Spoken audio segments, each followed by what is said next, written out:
pressão das forças de segurança sobre as facções gaúchas vem dando resultado. O sufoco nas operações financeiras também vem descapitalizando os bandidos e limitando a sua capacidade de ação. A gente tem trabalhado muito intensamente o enfrentamento desses grupos e nós temos cada vez mais diminuído não só o poder deles, por causa de apreensões de drogas, sequestro de bens. Nós trabalhamos muito fortemente na lavagem de dinheiro, que é um momento de descapitalização desses grupos, e principalmente o enfrentamento da criminalidade violenta, diminuindo basicamente o número de homicídios que decorrem do conflito entre esses grupos, por um acompanhamento permanente e uma pressão operacional permanente das polícias. O ex-comandante da Brigada Militar e hoje juiz militar, Coronel Mendes, famoso por ser um linha dura, defende o trabalho intenso no dia a dia sobre os suspeitos nas ruas para intimidar o crime.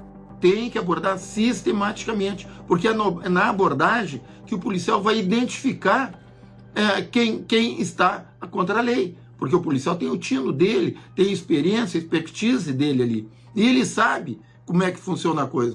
Mesmo que a pressão da polícia venha obtendo bons resultados, esta é uma guerra que ainda está longe de acabar. As facções gaúchas se fortaleceram muito nos últimos 30 anos e consolidaram seus territórios como seus domínios. E no meio disso tudo, a população que vive nas áreas dominadas. Ainda que tenha um cenário de controle dos índices criminais ou de diminuição dos homicídios, como a gente viu nesse último ano no Rio Grande do Sul, a presença dessas organizações é muito forte, é muito evidente e causa uma série de questões para os moradores. Uma rotina de violência que mantém os moradores destas comunidades com os nervos à flor da pele. Esse tempo eu vi lá, passou uma moto lá que deu um estouro de escapamento, assim, cena cômica até, a galera toda correndo, se atirando pelos cantos, assim, um barulho de escapamento de moto, né, para ter a noção do que tá as pessoas lá no bairro. Né? Apesar do clima de tensão permanente, não há registros de áreas totalmente fechadas pelo crime. No Rio Grande do Sul, posso dizer para vocês com tranquilidade, não existe lugar nesse estado em que a polícia não entra. Este ainda é um diferencial nas comunidades gaúchas onde o crime organizado se esconde. Aqui em Porto Alegre eles conseguem entrar dentro das comunidades com uma viatura, coisa que não acontece em Rio São Paulo, que eles têm que vir com um exército. A expansão das facções por todo o estado e o estreitamento da relação delas com facções poderosas do centro do país, que por sua vez estão intimamente ligadas aos cartéis de países vizinhos, acabou exigindo a convocação das Forças Armadas para este combate. O foco é a atuação nas fronteiras, que são a porta de entrada para as rotas internacionais que atravessam o estado rumo ao porto de Rio Grande. Como numa guerra em que é preciso proteger as fronteiras contra um inimigo invasor, as tropas foram mobilizadas para reforçar o controle das rotas por onde passam drogas, armas e outros produtos que atravessam o Rio Grande vindos de outros países, para abastecer também o tráfico internacional. Em que nós estamos o ano inteiro numa posição-chave que bloqueia aquelas principais rotas de entrada do ilícito no território nacional. Mas a frente é muito ampla. A utilização da tecnologia, a colocação, o espalhar de câmeras de vigilância e os radares é que nos permite dar o alerta para que possamos acionar aquelas tropas que vão realizar a ação em cima daqueles objetivos, daquelas lanchas que estão entrando no território nacional. O general Herz explica que a dinâmica das facções exige novas estratégias o tempo todo. O crime organizado ele vai se adaptando. Se eu fecho o ar, ele vem pela terra. Se eu fecho a terra, ele vai buscar a rota fluvial, a rota marítima. Se nós trabalharmos integrados e nós pudermos colocar os nossos meios à disposição das agências que são as responsáveis diretamente para combater isso, nós teremos um ganho muito maior. É justamente a integração que o general fala que tem sido a maior responsável pelas apreensões e prisões efetuadas pelas forças de segurança nos últimos anos. As informações sigilosas compartilhadas agilizam o combate às facções.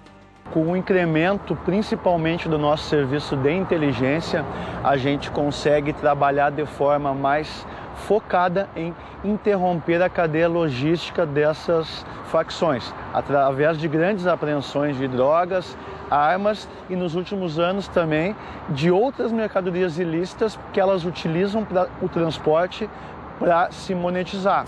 Por mais que seja necessário apertar o cerco sobre as facções e combater o crime com muito rigor, aquela velha expressão do cortar o mal pela raiz parece se adequar perfeitamente ao pensamento de quem entende bem da dinâmica do submundo e defende que esse estado de coisas só vai ser mudado de verdade se o problema for encarado de forma muito mais ampla.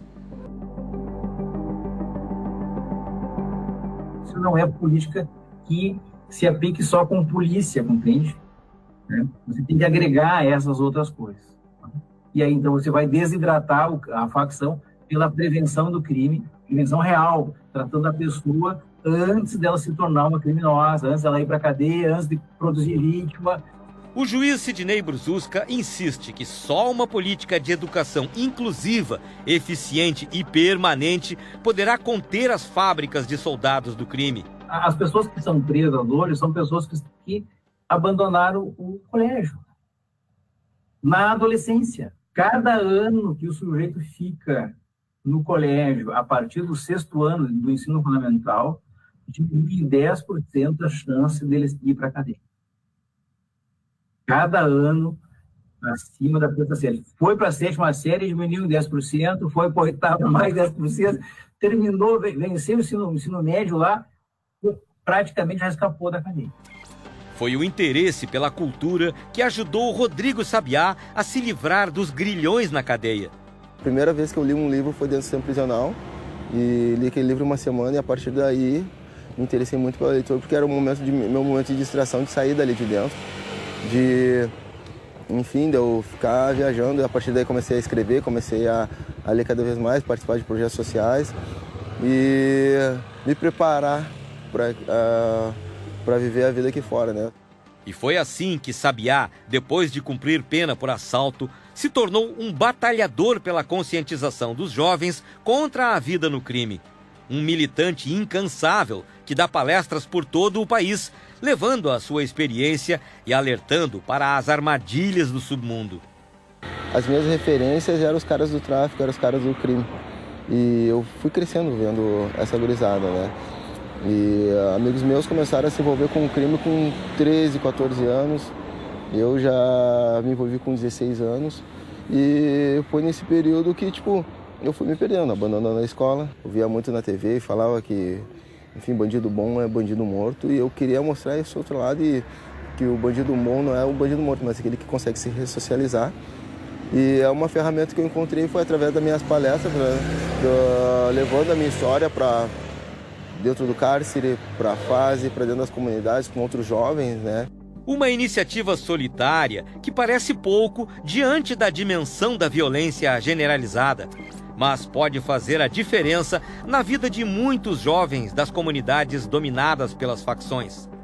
Sai da porta, 2 minutos vai saber que foi um moleque que da comunidade, teu vizinho, que foi assassinado. Isso é muito complicado, é muito doloroso, conviver com isso. Enquanto isso, Dona Eva vive a dor pela perda do filho, um estudante e trabalhador inocente, vítima do fogo cruzado entre as facções. Mas encontra força e esperança na resistência e diz que ninguém pode ser calado pelo medo. E aí eu pedi para meu esposo me levar no cemitério. Aí eu cheguei lá, botei uma música que a gente escutava junto. Ele era muito fã do Bruno Marrone.